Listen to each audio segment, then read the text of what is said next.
레위기 20장 말씀 같이 받으시겠습니다. 13절 12절 네? 레위기 12장 레위기 12장. 새벽기도에도 안 나오신 분들도 같이 올려서 은혜 받고 하면 좋겠다 이런 생각이 듭니다. 레위기 12장. 여호와께서 모세에게 말씀하여 이르시되.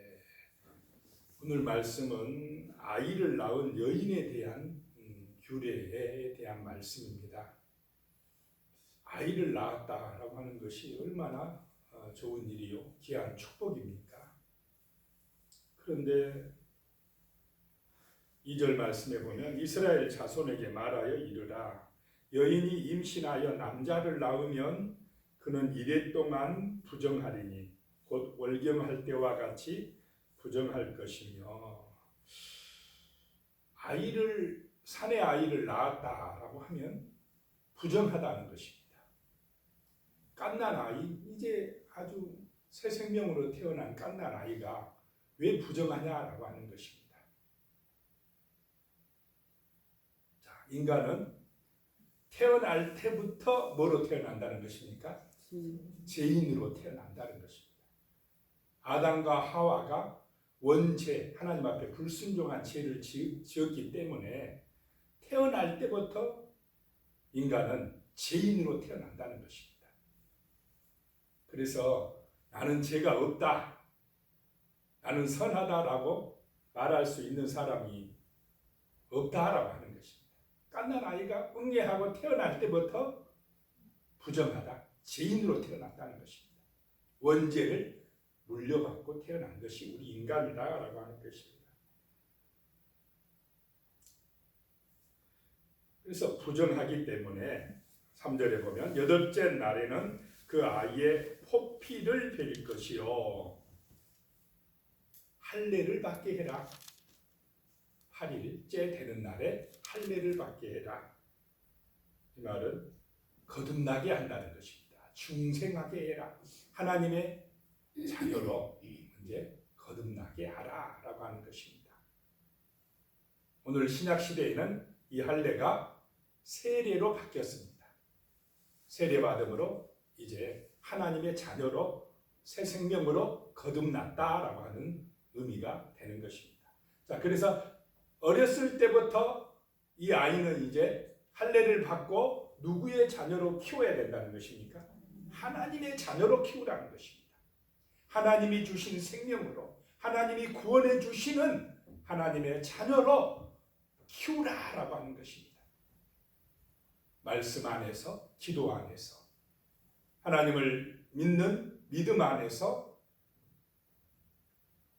하나님의 자녀로 잘 키우는 것이 또 부모의 사명이다라고 하는 것입니다. 4절에 보면요, 그 여인은 아직도 33일을 지내야 사녀리 깨끗하리니 정결하게 되는 기한이 차기 전에는 성물을 만지지도 말며 성소에 들어가지도 말 것이며.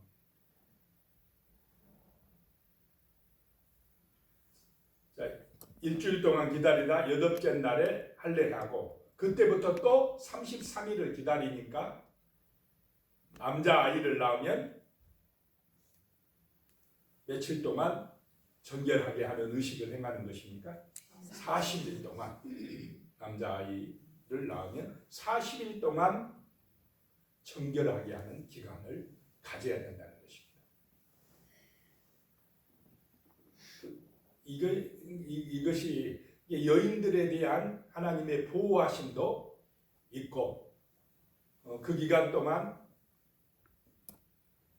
일하지 말고 몸을 잘 관리해야 된다는 것입니다. 우리나라도 옛날에 막 아기 낳고 얼마 안 돼서 막 일하고 돌아다니고 그러니까 여자들이 이 산후 고통 때문에 고생하는 경우가 많이 있지 않습니까? 그러니까는 산의 아이를 낳으면, 남자 아이를 낳으면 40일 동안 보호받아야 된다라고 하는 것입니다. 참 하나님이 여자들을 사랑했다라고 하는 것을 여기서 볼 수가 있습니다. 5절에 보면 이제 여자를 낳으면 그는 두 이레 동안 부정하리니 월경할 때와 같을 것이며 사년이 깨끗하게 되면 66일을 지내야 하리라. 두 이레면 며칠입니까? 14일. 그리고 또 66일을 정결하게 하는 규례를 해야 되니까 합하면 80일. 여자를 낳으면 80일 동안 몸조리를 잘해야 된다. 여자가 더 만들기가 힘든가 봅니다. 더 몸조리를 잘해야 된다는 것입니다. 자, 이걸 통해서 또 알 수 있는 것이 남자와 여자를 지금 구별하고 있는 것을 볼 수가 있습니다. 구원받는 데 있어서는 남녀 구별이 없지만은 가정에서 맡은 역할에 있어서는 이렇게 남자와 여자를 구별하는 것을 보게 됩니다.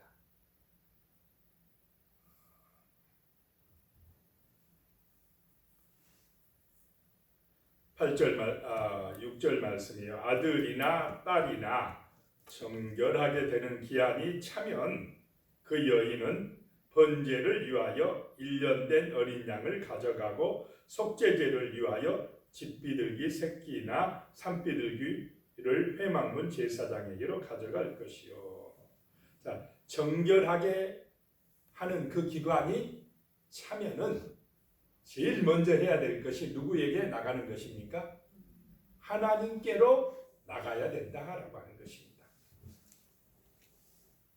뭐 백일잔치를 하거나 돌잔치를 하거나 사람들끼리 모여서 잔치하는 것이 먼저가 아니고 정결하게 하는 기간이 남자는 40일이 차면 여자는 80일이 차면 제일 먼저 하나님 앞에 나아가서 번제를 드려야 된다라고 하는 것입니다. 하나님 앞에 예물을 드리고 예배를 드려야 된다. 누가 주는 자녀이기 때문에 그렇습니까? 하나님이 주신 자녀, 하나님이 주신 기업이기 때문에 먼저 하나님 앞에 예배드려라 라고 하는 것입니다. 먼저 하나님 앞에 예물을 드려라 라고 하는 것입니다. 그래야 그 자녀에게 하나님이 주신 은혜와 구원의 복과 놀라운 보호와 도우심의 축복이 임할 줄로 믿습니다. 하나님 중심으로 어려서부터 이렇게 키워간다라고 하는 것입니다. 번제를 드려라. 하나님께 헌신하는 예배를 드려라. 감사하는 예배를 드려라 라고 하는 것입니다.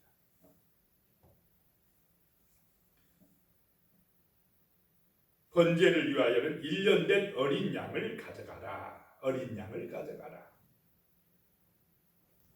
자, 지금은 하나님의 어린 양, 누가 이 번제의 희생 제물이 되셨습니까? 예수님이 하나님의 어린 양으로 우리를 위한 그 희생 제물이 되셨다라고 하는 것입니다. 예수님의 은혜로, 예수님의 이름으로 예배를 드릴 때에 그 어린 양의 피가 우리를 새롭게 하고 하나님의 자녀로서 출발하게 복을 받게 하실 줄로 믿습니다. 번제를 드리고 그 다음에 속죄제를 드리라 라고 말씀합니다.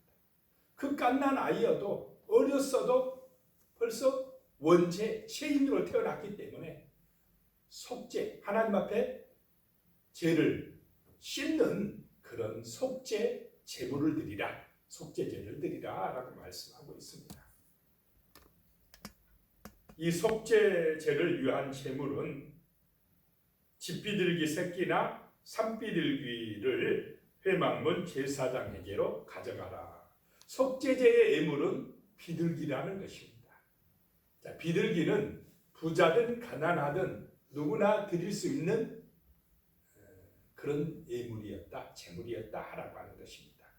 예수님도 태어났을 때 이 비둘기를 가지고 제사장에게 가서 속죄제를 드렸다라고 하는 것입니다.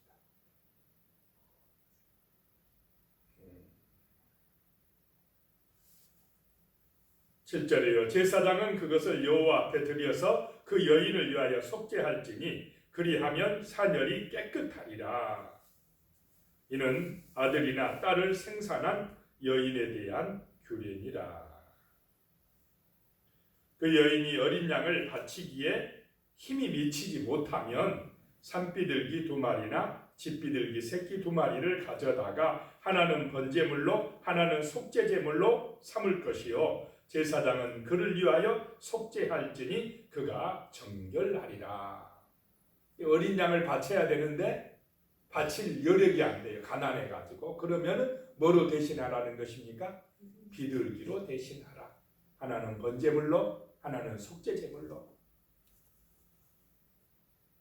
하나님이 원하는 것은 그 마음 중심이고 이 아이를 하나님의 자녀로 하나님의 기업으로 잘 키우겠다라고 하는 그 하나님 앞에 드리는 헌신이요 믿음이 그 가정을 복받게 하고 그 자녀를 구원받게 하는 그런 길이다라고 하는 것입니다.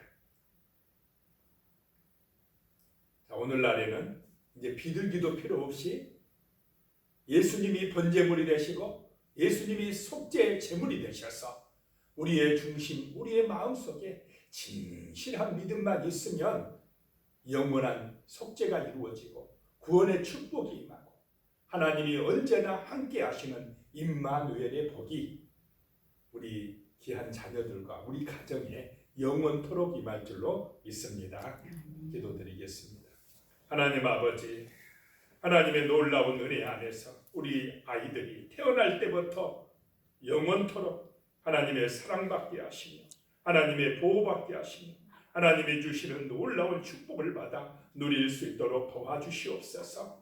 참으로 하나님의 백성들, 거룩한 성도님들의 가정이 예수 그리스도 안에서 모든 허물과 죄가 사함받고 하나님의 은혜와 사랑과 놀라운 복을 받아 누릴 수 있도록 축복하여 주시옵소서. 예수님의 이름으로 기도드리옵나이다. 아멘.